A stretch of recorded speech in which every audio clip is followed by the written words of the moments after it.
Hello and welcome to the Magnetic Woman Show. I am so excited and honored to have today's guest with me here, the one and only Gina DeVee, founder of Divine Living and author of one of my new favorite books, Audacity to be Queen, and my former coach and mentor. Gina, welcome. Thank you so much for being here. Oh, Lauren, it's such a pleasure. Looking forward to this.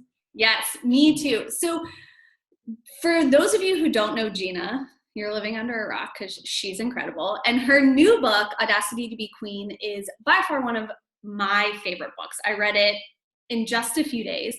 And Gina uses the queen archetype to talk about transformation and really coming into your own sense of feminine power and womanhood. So Gina, I'd love to hear a little bit more, I'm sure, so with the listeners, about your journey on your own path of the audacity to be queen in your own life.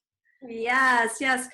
Well, I think it's really, we teach what we want to learn. And when I started out, I was not queenly. I was many of the archetypes that I write about in the book, ranging from codependent little Miss Perfect, who had the disease to please, to like the invisible ghost, to like so many of them. But I always, like most women, had a bigger dream for my life.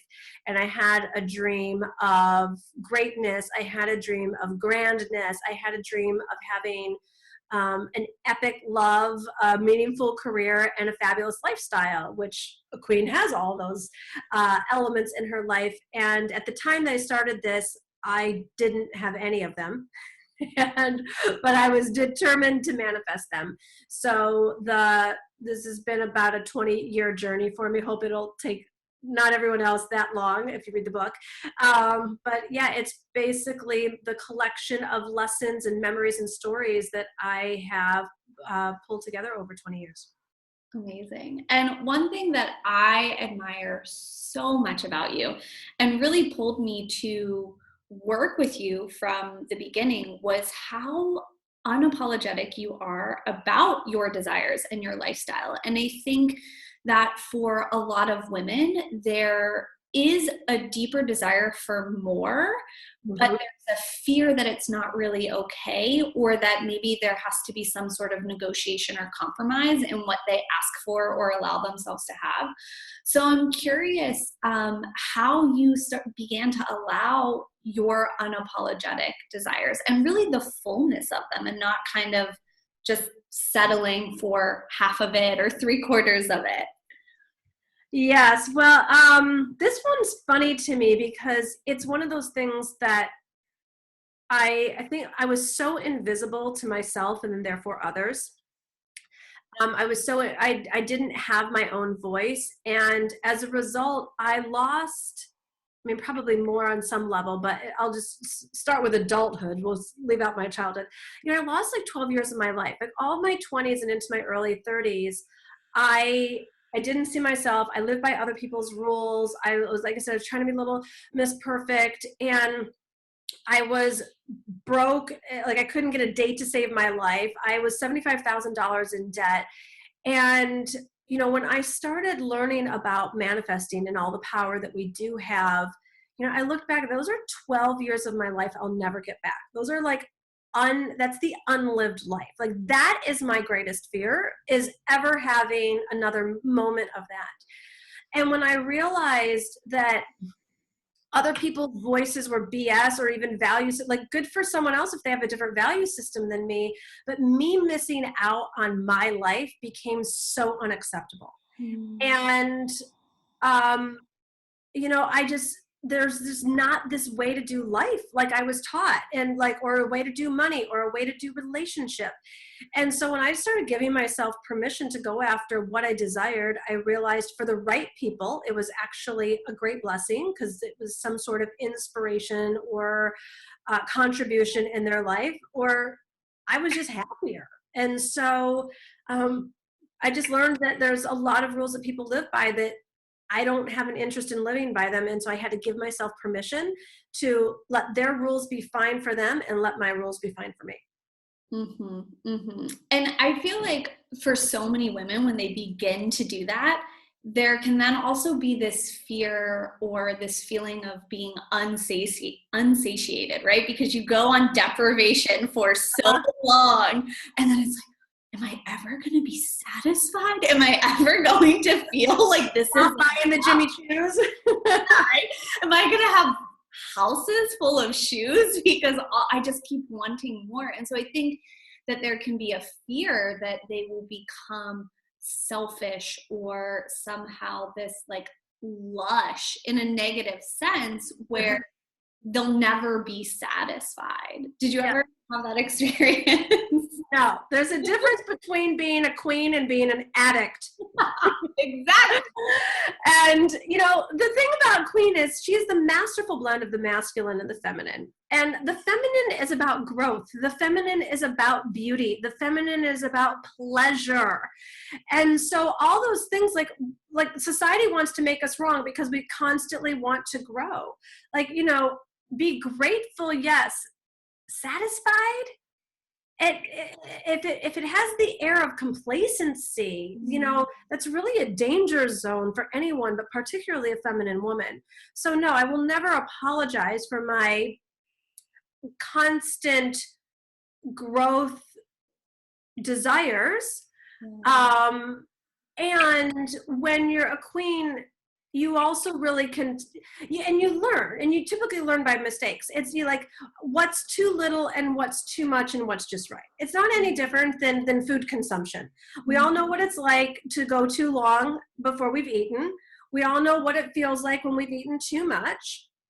And so like learning this place between too much constriction and too much indulgence is part of the path to queenhood. And then you basically, you know, I talk about in the book, there's compliance and then there's defiance. And it's really about getting into alliance. And so you'll learn for you what is the right amount of what. Is it, you know, it doesn't matter what it is, it just needs to be the conscious choice. But to also not be afraid to get it wrong in the process. Like when we're like, oh, well, I'm scared to spend money. It's like, are you scared to buy broccoli? Because it's like when we're cooking, like, you know, like, are you scared to like, if you're going to like poach an egg, you're going to have scrambled eggs in water the first couple of times, right? You know, it's like, but to learn how to poach an egg, you just keep going to get another egg. And so women need to give themselves the opportunity to take chances and to risk in relationship, with romance, with money, with lifestyle desires, with travel, all of it. Yeah, that's so great. And I think so many women, there's this inherent feeling of like guilt and shame, just kind of baseline, right? Not wanting to be too much, being afraid of being too small. So then you add on these things that in some ways culture and society have told us are a measure of success or worth or value. So then there's even more of a fear that if I mess this up, then what is that going to mean or say about me? And that can be really challenging to get over for a lot of people. And it's so ridiculous. Have you ever heard a man say that? Like, you know, like, I'm so afraid that if I take this risk or do this thing, like what if it doesn't work out? Like, it's like women do this to each other and to ourselves. So it is time to free the queen within. Yeah, and have a whole new paradigm of what it means to be a woman. I said this the other day. I'm like, you don't hear men going around like, I wonder if I can really have it all. Can I really have the relationship and the career that I want? They just assume that they get to have it. And so this is also one of the reasons why I love your book. I love the queen archetype, because it is this new paradigm and archetype, true, I mean, it's not a new archetype, but a way for a woman to step into allowing themselves to be who they know they're meant to be and who the world needs and wants them to be, really. 100%. Yeah. And so one of the things that I know a lot of my listeners are going to want to know about, and one of the things also that I admire about you, is the partnership that you've created with your husband, Glenn. And you guys work together, you run Divine Living together. And from what I see and what I've read in the book and, you know, working with you, to me, obviously that's also very much an area in your life where you have been unapologetic about the kind of relationship that you want to create. And I tell clients all the time, relationships aren't boxes that you have to try and like cut yourself to fit into, but they're a container that you get to create with your partner. And I think a lot of women don't see like different kinds of relationships, or they think they have to fit into like an old relationship paradigm of their parents or grandparents. So I'm curious for you, Gina, how did you get to the point where you really stood for what you wanted in a relationship? Because that was obviously also part of your journey. And then what do you and Glenn do to continually create what the two of you have? Because it's not something, it's not like a setup and just, one and done. For sure, for sure. So what is it? So my husband is the easiest part of my life. We don't just love each other, we like each other.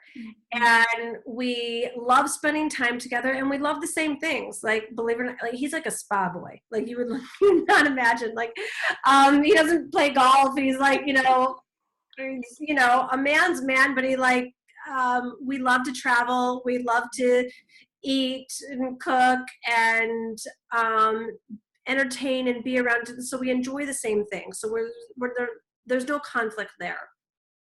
We are also two very big personalities that have very different ideas at any given time. So I think there's a couple of things. One, in our relationship, he was married a few times before me. And so the things that didn't work out in those marriages, he came to me and said at the beginning, he's like, we can't lay down any bricks. We can't lay down any bricks. I was like, what are you talking about? He's like, one brick leads to a wall. He's like, we got to just resolve it in the moment. I was like, okay. And so one of the gifts of our relationship is like, I'm Sicilian. He's like, England. Like, we will throw down. It doesn't really matter who's around. We do not let it build up. Like, it's in the moment, and we resolve it, and then we're fine. People around us might not be, but we're great. I remember my best friend, she was watching it one time. She's like, she's like, Gina, it's like shocking. She's like, you both like are such big personalities, and you get loud, and then there's like slaying going back and forth, and then all of a sudden someone calls someone baby love, and then you're laughing, and then it's done. She's like, I've never seen anything like it. So we handle our issues in the moment. We both have a love for each other and ourselves. And so I care about my voice, and he cares about his voice as much as we care about each other's voices. So in that moment, we're really an advocate for ourselves, and we don't get lost in the relationship. So that's one thing. The other thing is, though, like, women have so much power in relationships. And the thing that culturally that we've seen is that, like, if a man says no, then it's like that's the law. And I went to Glenn with something recently, actually. So now that we're in self-quarantine, we live in a space that was supposed to be a second home. We live near the beach, and we travel a lot. And anyways, it's not a large space. And so now that we're not traveling, I woke up at 4:00 last Saturday, and I said, and he like just looked at me. He knew, and he's like, I haven't even had my coffee yet. The north wind's blowing. Like, hey, don't even say anything. And then he's like, okay, what? And I said, we're moving. And he goes, no, we're not. Like, just automatic, no, we're not. And I'm like, I had already made the decision. Like, this is like, he goes, no, we're not. And I said, Glenn, I'm finding us a house today. And he goes, you can't even move right now, right? Because a man says you can't move right now. Like, that's just like, and I was like, so a friend of mine, a neighbor of mine is a realtor, and I called her and I said, can we move in a socially responsible way? And she said, yes, people are moving every day right now. There's a protocol that moving companies are following. And I said, great. I said, we'll pack our own stuff. So there's like a little of that. I went out and found a house that day, signed the paperwork in 72 hours, and we're moving tomorrow. Yep. It's like, no, we're not moving, and that can't be done. And like, and the other thing, so, and this isn't like me like strong arming him. He wanted to move. He just didn't see that it was possible. And part of the power of the feminine is to see things not as they are, but as they can be. Yeah. So the point is that if I hadn't developed the queen within, he said no, and then I gave up on my dreams, whatever they were, just in this case, it happened to be moving. That's where women really do a disservice to themselves and the relationship, because then you can't not build up a resentment if you said yes when you wanted to say no. Totally. And then those are the bricks, right, that are laid down. So one of the things I hear so clearly in this is you and Glenn both came in wanting the relationship to work, and knowing that you both needed to work at it together, and creating a way or an approach that was going to work for the two of you, so the resentment didn't build up, and that you could really be on the same team in resolving conflict versus fighting against each other, trying to figure out who was right. Exactly. I mean, it does really help. Like if he genuinely, let's say, loved this home and didn't want to move, and I did, then that's a different story. It's, like when I said at the beginning, we really do desire the same things. It does make things a lot easier.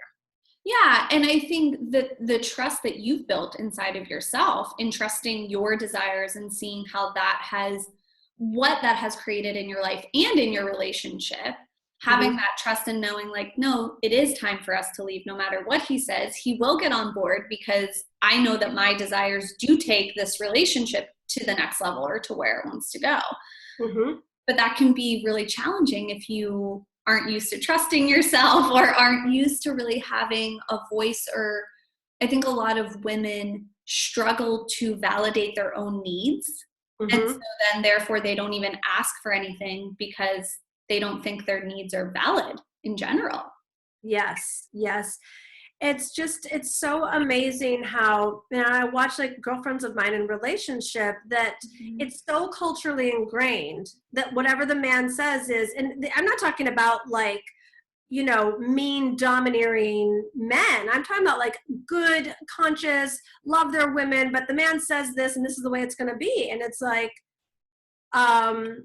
it's an outdated patriarchal belief system that for everyone's sake needs to be challenged. People, male and female, we all need to be curious with each other. Like, why do you think that way? Because if these are just beliefs that are getting passed down, and it's not even like a conscious, assertion, like we all need to really be exploring what actually is our value system, what actually is important, what can you let go of that's like you're not your preference but not worth, where you're not going to have a resentment, and then what are the non-negotiables. Yeah. And I think, as you said, it's outdated for everyone. Men don't want this paradigm where their word is the last word, because they want to make the woman happy. They want to make their partner happy. And oftentimes they're so in their own masculine where they can't see how it's possible. They're trying to problem solve the moving during quarantine, right?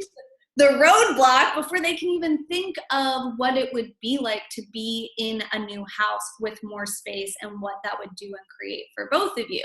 And so I think that, having an archetype like Queen, where you can resource or kind of go into this other part of you that you might not be so used to bringing out in a relationship, can be so helpful to begin to build that trust within yourself.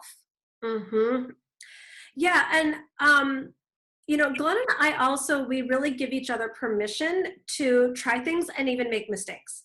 Like, whether it's, and so that's always in the context of a relationship, but it might be in the context of work or whatever. I might say, I want to hire someone, and he'll be like, I don't have a good feeling about that person, but he'll say, do what you need to do. And then I'll learn, oh, his intuition was like spot on. And vice versa. If he's like, oh, this is fine, let's go to this restaurant. And I'm like, sometimes we'll just go through with it for the sake of each other. And then we learn like, oh, our partner actually was partnering with us to support the mutually desired outcome. Yeah. And I think there's so many women out there who want either the current relationship that they're in to transform and develop in some way, maybe deepen, or if they're single, they're looking for a relationship, but they're afraid that what they want isn't possible for them, or that it's not available, like it's too big of an ask. So I know in the book you talk about your journey in terms of dating and then meeting Glenn, and you were very decisive. You're like, okay, I am ready. Obviously, there was a journey to get to that point. So how did you come into a space of, no, what I want, this man that I desire, this king to my queen, is out there and available? Mm-hmm. Well, for all the single ladies out there, it's, I have empathy for you, because your partner, like the rightful partner for you, it's so unimaginable. It's like, because all you have as a reference point is who you've dated in the past that didn't work out and clearly was so not the one, or other people that you're like looking around at. But even if you like some elements of what's going on in someone else's relationship, like it's still not exactly what you would want, because it's not your partner. And so it's like this, like, but there's this yearning and this longing to be matched with your soulmate. So I just have so much empathy, because I remember that place that I was in, that I wanted this king of a man, but I yet had no idea what he would look like or be like. And when he did show up, I was like so sure he wasn't the one, so there's that part of it as well. So what I would say is, it definitely helps if you have a spiritual connection, because if you have a faith that God or spirit, the universe, knows who your partner is meant to be, like I took some solace in that like I couldn't find the spot in my brain to be like, that's exactly what I want. And and God certainly delivered, that and better. I think, got together in 2004, so I don't know how long that is, but it's a long time now. and we do, every relationship has its seasons, and some of them have been sexier than others. But I can say this, like even like right now, like our love has grown so much deeper. We're kind of normally quarantined together, whether we're in a hotel room or at home, but like really not being able to go somewhere, or like me go to dinner with my girlfriend, like really just like the 24/7-ness. I know a lot of people are struggling with it right now, but we're just, I don't know, we're like falling more in love. You know what he did the other day? So you might not love exactly this, but I did. So there's this hotel that we stay at whenever we go to Paris. And the reason why we stay at this particular hotel is because there's this restaurant that I love this particular dish. And it happens to be a sweetbreads dish, but that doesn't matter. There's this dish that I love, and it's always the first dinner that I want to have when we land in Paris. So, I was just getting cookbooks out, like playing, because we're like going to be at home now. And so I was picking out this and that and this, that. And so there was like a sweetbread thing, and he looks at it and he goes, well, this isn't anything like the dish that you like in Paris. When I looked at the recipe, I was like, well, I'm not really a sweetbreads expert, so like, well, this is what's in the cookbook. Glenn, okay, you got to understand this. It's a Michelin-starred restaurant. Like, Glenn goes on Instagram. Glenn is never on Instagram. Oh no. My hashtag baby love goes on Instagram, finds the chef on Instagram, DMs this Michelin-starred chef who's like totally friendly, and asks for the recipe. Says, my wife loves your sweetbread. That's what tells the whole story. And 2 days later, Glenn gets the recipe in English sent back to him from this chef. I'm like, what's that? Is amazing. I mean, I'm like a puddle. Like, I mean, That is amazing. I mean, I pride myself on being a big thinker. I wouldn't have ever thought to do that. Leave it to a man, right? Right. Dude, wife likes your recipe. Can you just DM me the Michelin star? I mean, the chef's not really doing anything right now. I mean, I know he can do. Vicky, right? I know, but it's like it's hard for me to just not fall deeper in love with that man that he would even think to do that. So that is amazing. And I want to go back to what you said about having the faith, right, in source, spirit, when you couldn't even think it or imagine it. Like you knew you wanted it, but obviously everything leading up to that point was not it. So all of the proof is that it's not there or available. And I think whether it be men or money, your desires, your business, like it doesn't matter. It can be so easy to get caught up in the lack of it happening or the opposite of it happening. And so having that faith in something outside of yourself, whatever that looks like or whatever you call it, so that you can kind of surrender in a way and trust that the desire that you have, whatever that is right for you and there's a reason for it. I think what I write about in the chapter on the sexiness of certainty, Yes, is really helpful for something like that, because they teach you how to cultivate not just like a want or a hope, but really getting that desire to a place of such certainty and confidence within you that you absolutely know that it is happening. And it's one of the elements that we queens must have to manifest our deepest desires. Yeah, and I think that, whether it be, because you talk a lot in the book and a lot of your work obviously is helping women feel more empowered with money, right? Because it is a sense of power. It's a sense of freedom. It's opportunity, it's choice, it's your ability to be your fullest expression in the world. And I think with, having worked with you and then the work that I do with women, there's such an overlap for so many women on what they allow financially and what they allow in relationships, right? And so I know that a lot of it comes down to worth. It comes down to that sense of certainty of, oh, what I want is possible and meant for me, and it's okay for me to have it. So I'd love to hear if you have any thoughts on that crossover as well, because I think oftentimes women can get kind of tunnel vision on whatever area it is they're trying to fix or transform or work on. So if they're building a business, they're like tunnel vision on that. If they're looking for love, they're tunnel vision on that. But there's so many deeper things that when you get to the core can actually transform both at the same time. And it's then not a question of, can I actually have it all? It's, that gets to happen. Yes, especially men and money, because it's both such a root chakra. So when you're working on one, you're kind of by definition working on the other. I would say that the biggest thing about that is getting great at receiving.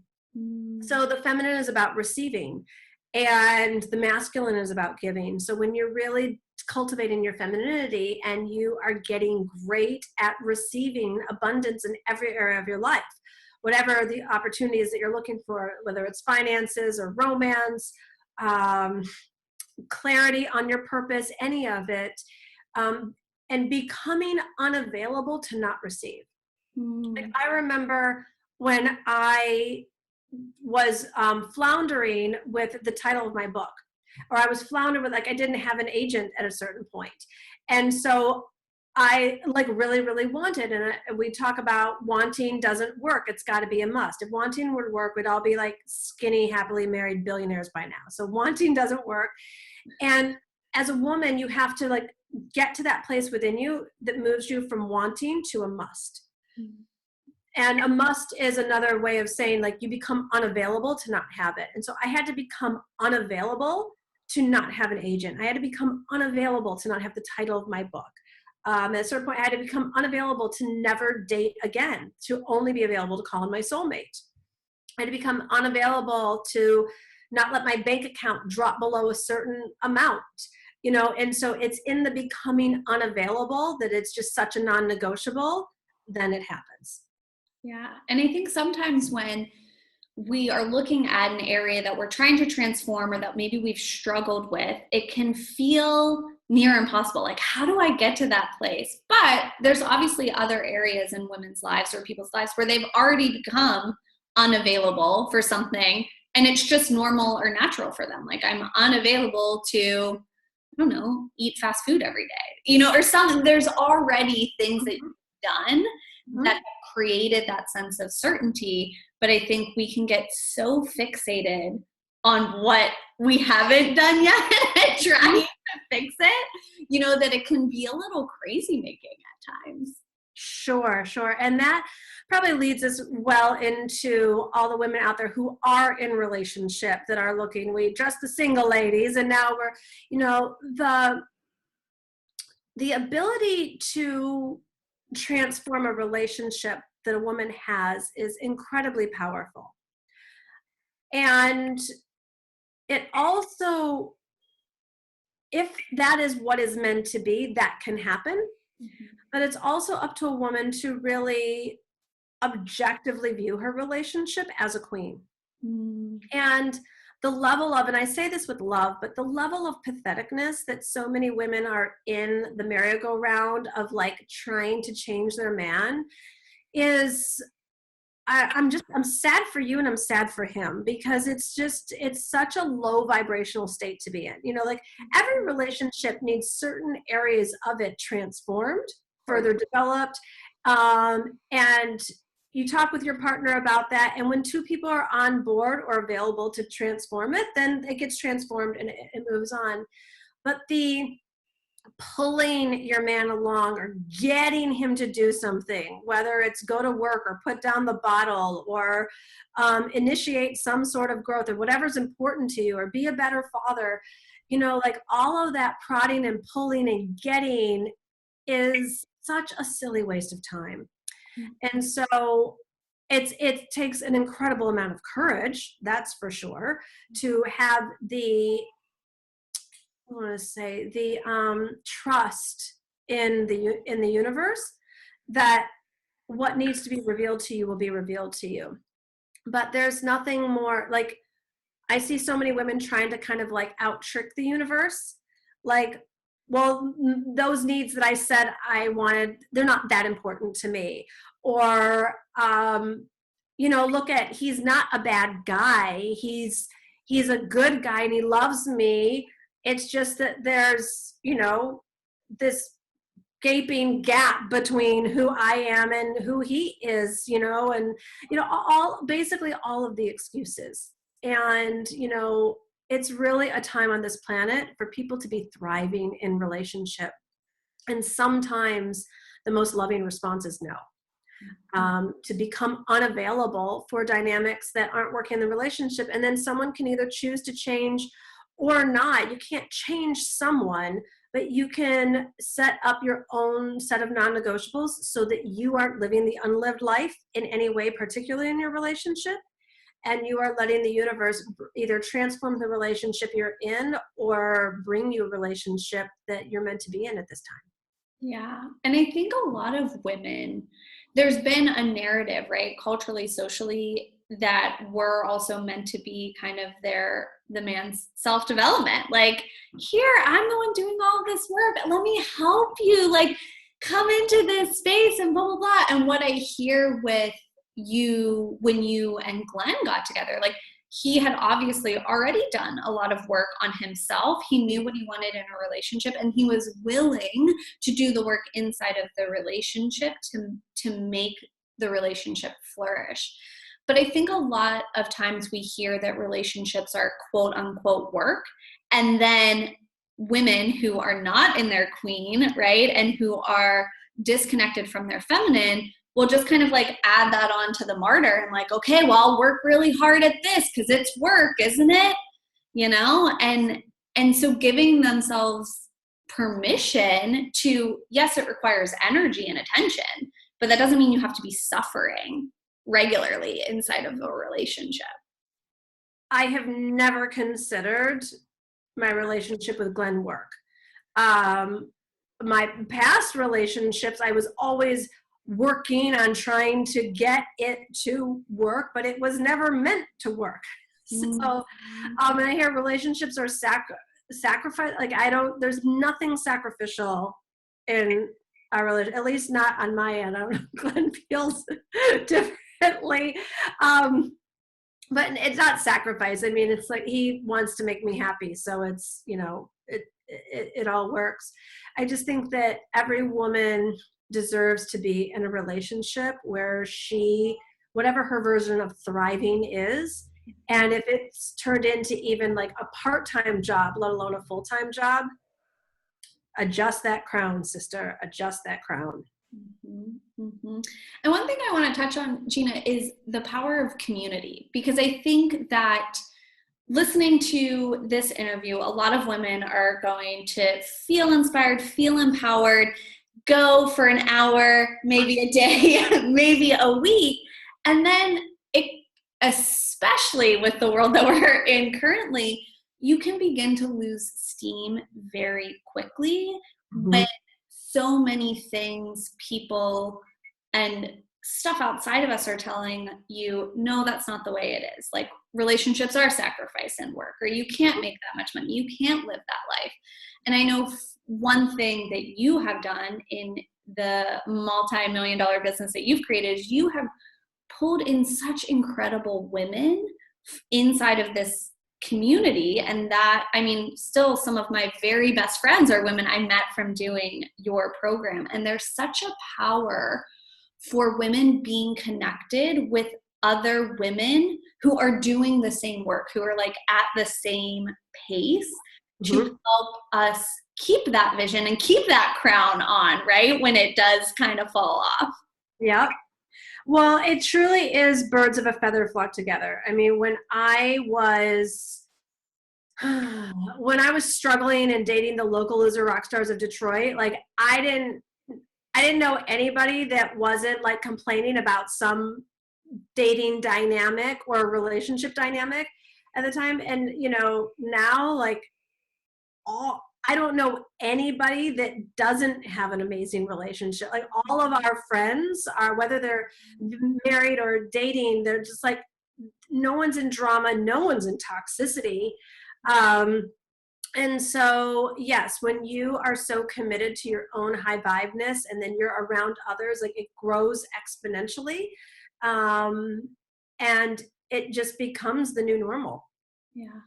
Yeah. And I think we've been taught as women to relate with each other often through competition, through jealousy, through the zero sum game of, well, if she's being successful or shining brightly or having a great relationship, then I must not have that, or I must be smaller. But inside a community of women who are high vibe, who are queens, that's not the case at all. It's not a zero sum game. And it really is, what is it? The tides lift all of them. You know what I'm saying? Everybody is supporting each other in a way and holding the vision and desires for someone when maybe you do go into fear or you do go into disbelief, and being able to have that support, I think, is so important. And so many women they don't have it, and they're afraid because they've only had unhealthy relationships with other women as well. Mm-hmm. Well, and our culture has taught us so much, like, where there is a star, then there there's no room to share that stage. And so whoever happened to be the cool girl or the big star, then there just wasn't room for other people's greatness. But what I write about in the Audacity to Be Queen is, queens are queens among queens and stars among stars, and there's a place for all of us to shine our light brightly. And I'm in a peer group right now where it's like it's one rock star after another, and it's like we all are super successful, we all totally celebrate each other, we all are just like basically in love with each other. It's just, and it's such a different group than even people that I've been around on the way up my career, where there has been that competitive realm. And stinginess and a lack of generosity. And this way is just so much more fun. Like when I first got into this group, I remember one of them said to me, they're like, we literally cannot outgive each other. Like, it's just like, everyone's just like so generous, so loving, so capable, so resourceful, so connected. And it makes everything so fun and easy. Amazing. And so, Gina, I know you have something amazing and special for the listeners. I'd love for you to tell them a little bit about it. Sure. Well, first I want you to go to divineliving.com/book, and you'll see that you can get the hardcover if you want. It's got this like cool gold foil on it, divineliving.com/book, but you can also get the Kindle or the audio version.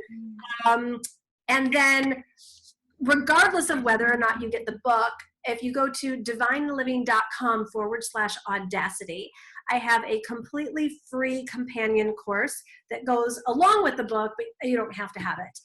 This is just my gift to you to get you into a queen community. In there, there's like super cool videos, there's templates and workbooks, there's a super cool Facebook group in there. There's a couple of live calls with me. So I just want you to have this great resource and information. And if you want to go along with the book, you can have that. But that's divineliving.com/Audacity. So go check it out. Amazing. Ladies, I highly recommend getting this book. It is so perfect for the time that we're living in right now. And I mean, as I mentioned, I worked with Gina. She was my mentor. And when I read the book, it was exactly what I needed in that moment. So I promise you, you will not regret it. And Gina, if you had one quote or sentiment you wanted to leave the audience with, what would it be? Go for the big dream. Whatever that is, go for the big dream. I love it. Thank you again so much for being here, Gina. I hope everyone enjoyed this show. Make sure to get Gina's book, and if nothing else, get the companion course. You will not regret it. Have a great day. Thanks so much.